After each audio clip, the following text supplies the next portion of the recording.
ಸಮಿತಿ ಅಂತ ಹೇಳಿ ಒಂದು ಕಮಿಟಿ ಇದೆ. ಅದರಲ್ಲಿ ಅಧ್ಯಕ್ಷ, ಉಪಾಧ್ಯಕ್ಷ, ಕಾರ್ಯದರ್ಶಿಗಳು ಮತ್ತು ಮೆಂಬರ್ಸ್ಗಳು.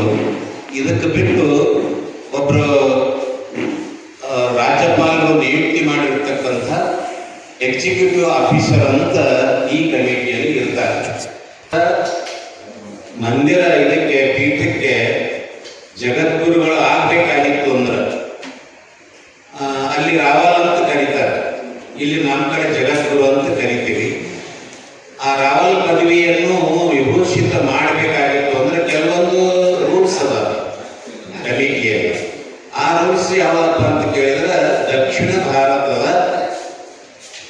ವೀರಶೈವ ಲಿಂಗಾಯತ ಜಂಗಮ ವಂಶದಲ್ಲಿ ಅವರು ಹುಟ್ಟಿರಬೇಕು.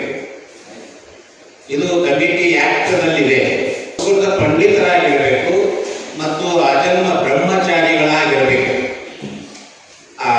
ಇದಕ್ಕೆ ಕೇದಾರ ಪೀಠಕ್ಕೆ ರಾವಲ್ ಪದವಿ ವಿಭೂಷಿತರಾಗಬೇಕಾಗಿತ್ತು.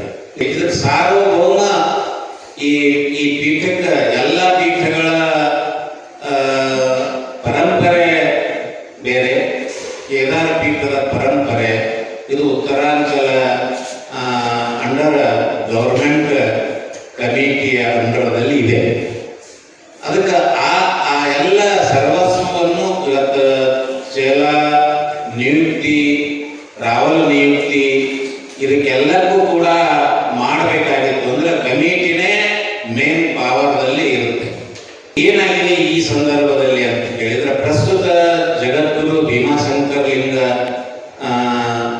ಶಿವಾಚಾರ್ಯರು ನಾಂದೇಡದಲ್ಲಿ ಒಂದು ದೊಡ್ಡ ಕಾರ್ಯಕ್ರಮ ಇಟ್ಕೊಂಡ್ರು. 6/2006 ತಿಂಗಳಲ್ಲಿ ಬಹಳ ದೊಡ್ಡ ಕಾರ್ಯಕ್ರಮ ಇಟ್ಕೊಂಡ್ರು. ಆ ಕಾರ್ಯಕ್ರಮದಲ್ಲಿ ಸುಮಾರು ಕರ್ನಾಟಕ, ತೆಲಂಗಾಣ, ಮಹಾರಾಷ್ಟ್ರ ಎಲ್ಲ ಕಡೆಯಿಂದ ಸುಮಾರು 300-400 ಜನ ಸ್ವಾಮೀಜಿಯವರು ಆ ಕಾರ್ಯಕ್ರಮಕ್ಕೆ ಉಪಸ್ಥಿತರಿದ್ದರು. ಅನೇಕ ಕರ್ನಾಟಕದ ರಾಜಕೀಯ ಲೀಡರ್ಗಳು ಉಪಸ್ಥಿತರಿದ್ದರು. ಅಲ್ಲಿ ಭೀಮಾಶಂಕರಲಿಂಗ ಶಿವಾಚಾರ್ಯ ಜಗದ್ಗುರುಗಳು ಅನಧಿಕೃತವಾಗಿ, ಕಾನೂನು ಬಾಹಿರವಾಗಿ ತಮ್ಮ ಆ ಪೀಠಕ್ಕೆ ಉತ್ತರಾಧಿಕಾರಿ ಅಂತ ಹೇಳಿ ಕಣ್ವಕುಪ್ಪಿಯ ಶಾಂತವೀರ ಶಿವಾಚಾರ್ಯರನ್ನ ಜಾಹೀರು ಮಾಡಿದರು. ಇದರಲ್ಲಿ ಇದು ಕಮಿಟಿಯ ಕಾನೂನಿನ ವಿರುದ್ಧ, ಪರಂಪರೆಯ ವಿರುದ್ಧವಾಗಿ ಅವರು ಮಾಡಿದ ಅಂತ ತಿಳ್ಕೊಂಡು ಈಗ ನೈನಿತಾಲ್ ಹೈಕೋರ್ಟ್ನಲ್ಲಿ ಆ ಇಶ್ಯೂ ನಡೀತಾ ಇದೆ. ಕಮಿಟಿ ಇದೆ.